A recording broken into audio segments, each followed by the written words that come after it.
বাংলাদেশ স্বাধীন হয়েছে আবার ফিরা। স্বাধীনতার পরে কি করবা? স্বাধীনতার পরে চাঁদাবাজি করবা।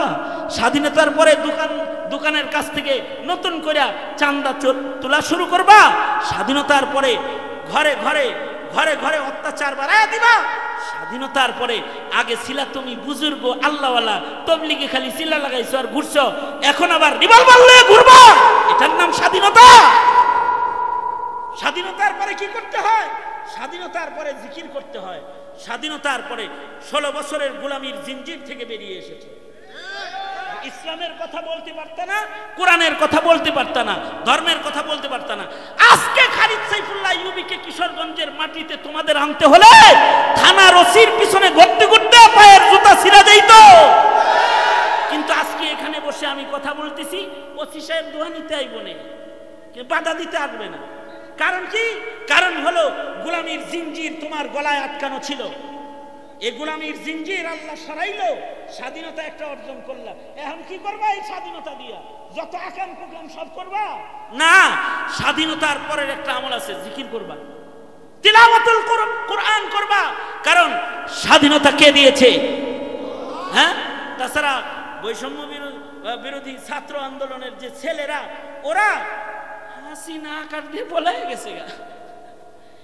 এই লেংরা পোশাক দিয়ে যেমন নমরুদ খেদাইছে আল্লাহ, এইরকম একটা দশা যে ছাত্র আন্দোলনের মুখে দেশ ছেড়ে যেতে বাধ্য হয়েছে। এটা তোমার কারামতি না, এটা আল্লাহর দান। আল্লাহর দান, এটা আল্লাহ দিছে। এটা আল্লাহ যে দিল, আল্লাহ দেওয়ার পরে তুমি করবাটা কি? তোমার কর্মসূচি কি? এখন তোমার কর্মসূচি হলো ইদা জাআ নাসরুল্লাহি ওয়াল ফাতহ ওয়া রাআইতান নাস ইয়াদখুলুনা ফি দীনিল্লাহি আফওয়াজা ফাসাব্বিহ বিহামদি রাব্বিকা ওয়াস্তাগফির ইন্নাহু কানা তাওয়াবা। স্বাধীনতার পরে তোমার আমল আছে। তুমি আজাদ হইছো, স্বাধীন হইছো, এবার তোমার আমল হলো তুমি তাসবিহ জপবা, আল্লাহ পাকের হামদ সানা গাইবা, আল্লাহ পাকের শুকর আদায় করবা, আল্লাহর নামের জিকির করবা, আল্লাহর কাছে গুনাহ থেকে বেশি বেশি করে তওবা করবা, জিকির আজকার করবা। যদি জিকির করো তো আল্লাহর মোহাব্বত বাড়বে, যদি কোরআন পড়ো তো আল্লাহর মোহাব্বত বাড়বে, যদি আল্লাহ ওয়ালাদের সোহবতে বসো, কাসরাতে সোহবতে আহলুল্লাহ, আল্লাহ ওয়ালাদের সোহবতে গেলে আল্লাহর মোহাব্বত বেড়ে যাবে।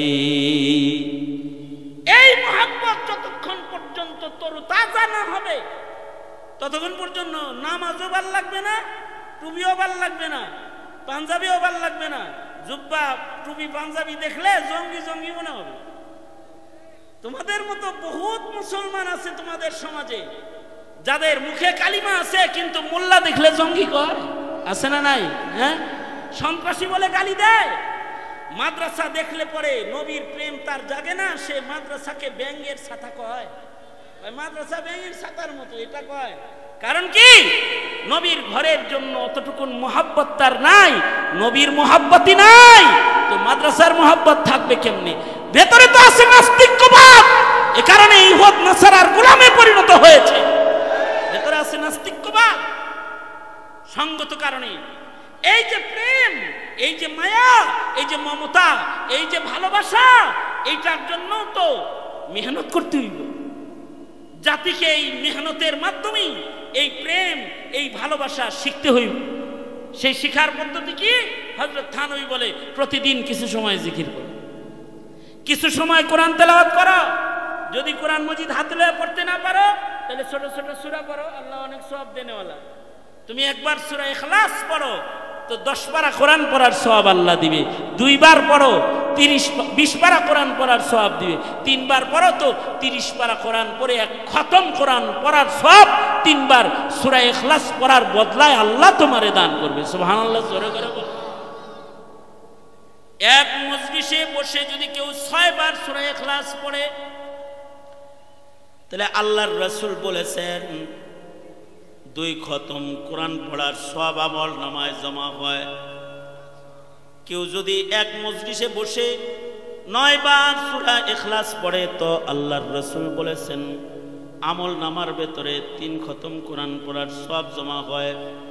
এক মজলিসে বসে যদি কুল হুয়াল্লাহু আহাদ আল্লাহুস সামাদ লাম ইয়ালিদ ওয়া লাম ইউলাদ ওয়া লাম ইয়াকুল লাহু কুফুয়ান আহাদ এতটুকুন কোরআন তেলাওয়াত যদি 10 বার কেউ এক মজলিসে বইসা পড়া ফেলায়, সরওয়ারে দো আলম নবী বলে সাথে সাথে মহান আল্লাহ তার জান্নাতে তার জন্য একটা প্রাসাদ নির্মাণ করে ফেলায়। কয় মিনিট লাগবে জান্নাতে প্রাসাদ বানাইতে? 2.5 মিনিট, এর চেয়ে বেশি। পয়রা টেস্ট করে দেখছি 2.5 মিনিটের বেশি না। তার মানে হলো 10 বার সূরা ইখলাস পড়বেন, 2.5 মিনিট সময়, এর ভেতরে জান্নাতে বাড়ি কনফার্ম। এই বাড়ি আপনি ক্ষমতায় থাকাকালীন অথবা ক্ষমতায় থেকে পড়ে যাওয়াকালীন কেউ ভাঙতে আসবে না, কেউ লুট করতে আসবে না। কত সুন্দর বাড়ি বানাইছিলেন, ক্ষমতার থেকে গেছেন জেলখানায়, আপনার বাড়ি লুট করে লয়ে গেছে আরেকজনে। এই বাড়ির কোনো লুটপাট নাই। এই কথা বলেন ঠিক না? ঠিক যারা বলেন এ বাড়ির কোনো লুটপাট নাই। এ বাড়ির গ্লাস কেউ ভাঙবে না, এ বাড়িতে কেউ আগুন দিতে পারবে না, কারণ এ বাড়ি আপনার। দিয়েছেন কে? জোরে আওয়াজ করে বলেন দিয়েছেন কে? আল্লাহ। একটা বাড়ি আপনি বানাইছেন আর একটা বাড়ি আল্লাহ বানাইছে। আমনেরটা এটা মানুষে ভাঙতে পারে, জ্বালাইতে পারে, লুট করতে পারে, কিন্তু এই সূরা ইখলাস পড়ে যেটা বানাইবেন এটা লুট হইতো না। কমাস কম কিছুই না পারেন, সূরা ইখলাসও কি পড়তে পারবেন না? মাঝে মধ্যে আল্লাহওয়ালাদের সোহবতে বসে যাবেন। এই এদেশের আলেমদের কাছে গেলে আল্লাহর প্রেম বাড়ে, বিধায়ী তো তোমাগরে আলেমদের কাছে যাইতে দিতে চায় না, আলেমদের সামনে তোমাদের বসতে দিতে চায় না। কেন জানো? তোমরা আলেমদের কাছে গেলে কোরআন প্রেমিক হয়ে যাবে, তোমরা আলেমদের কাছে গেলে ধর্মভীরু হয়ে যাবে, তোমরা আলেমদের কাছে গেলে ইসলামের বিধানকে শ্রদ্ধাশীল, শ্রদ্ধা করেনেওয়ালা হয়ে যাবে। এইটা যদি তুমি মুসলমানের ভেতরে এসে যায়, তাইলে তো এখানে নাস্তিকের চাষাবাদ করা যাবে না, কাদিয়ানীর চাষাবাদ করা যাবে না, যাবে না তো। এ কারণে তোমাকে আলেমের কাছে যাইতে মানা আর বাধা, যে তুমি যাইতে পারবে না। কিন্তু আল্লাহর বিধান হলো কুনু মা'আস সাদিকিন, যাও মুহাব্বত লও, তুমি কাছে যাও, মুহাব্বতটা হৃদয়ে লও। যাইবা তুমি, মুহাব্বত দিমু আমি। আল্লাহ বলে তুমি যাইবা, তাকওয়া দিমু আমি, মুহাব্বত দিমু আমি, প্রেম ঢাইল্লা দিমু নিজের হাতে আমি। আল্লাহ তাআলা নিজের হাতে প্রেম দান করবে, মুহাব্বত দান করবে। এ কারণেই হযরত থানভী বলেন 3য় নাম্বার আমল হলো কাসরাতে সোহবতে আহলুল্লাহ, আল্লাহওয়ালাদের সোহবত বেশি বেশি গ্রহণ করা। এইগুলো করলে হৃদয়ের ভেতরে আল্লাহ পাকের প্রেম, ভালোবাসা, মুহাব্বত জন্ম হবে। যাদের হৃদয়ে মুহাব্বত জন্ম হবে তারাই সত্যিকারের মুমিন হবে। আর যাদের এই মুহাব্বতটা আছে তাদের ভেতরে ঈমান আছে। আল্লাহ বলেন ওয়াল্লাযীনা আমানু আশাদ্দু হুব্বান লিল্লাহ, ঈমানদারের হৃদয়ে আল্লাহর মুহাব্বতটাই হবে সর্বোচ্চ, সবচেয়ে বেশি পাওয়ারফুল। আল্লাহ তাআলা আমাদেরকে সেই মুহাব্বতটা দান করুন, আমিন বলেন। যদি ওই মুহাব্বতের মালিকানা রাখতে পারেন তাইলে দেশের মায়াও বাড়বো, স্বাধীনতার মায়াও বাড়বো, মুসলিম মিল্লাতের ইজ্জত সম্ভ্রম রক্ষার মায়াও বাড়বো। তখন এ দেশ, এ জাতির জন্য কিছু করতেও ভালো লাগবো। আর এই দেশের স্বাধীনতা, সার্বভৌমত্ব রক্ষার জন্য, সর্বস্ব দেওয়ার জন্য হৃদয় পয়দা হইব।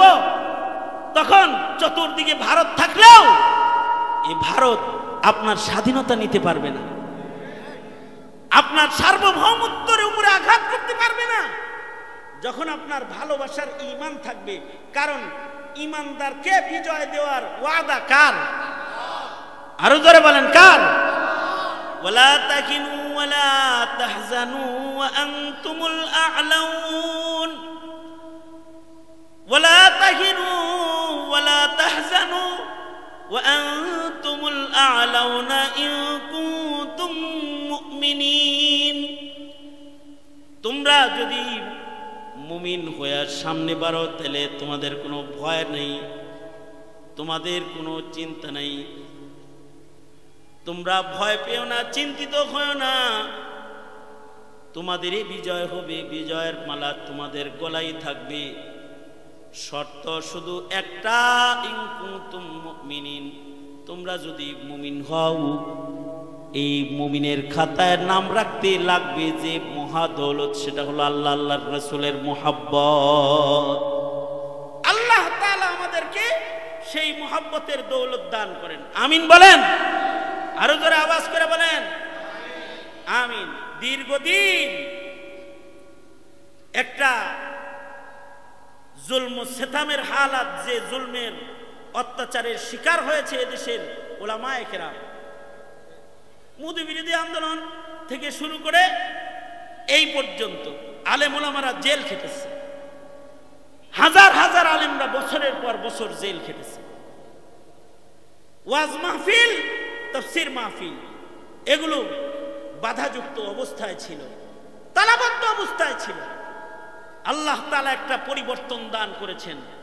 এই পরিবর্তনের আবহাওয়াকে পাপাচার, মাসিয়াত ও গুনাহের নোংরা বস্তু দিয়ে নাপাক না করি, এটাকে ইবাদত বন্দেগী, ইত্তিবায়ে সুন্নাহর জিন্দেগীর দ্বারা আলোকিত করি, তবে আল্লাহ পাকের মদদ শামিলে হাল বেশি হবে, আর আল্লাহ পাক নিয়ামতকে বাড়ায়া দিবেন। আল্লাহ বলেন ইন শাকারতুম লাযীদান্নাকুম, যদি শুকরগুজার হও তাহলে নিয়ামত বাড়ায় দেওয়া হবে। আল্লাহ তাআলা নিয়ামত বাড়ায় দিবেন।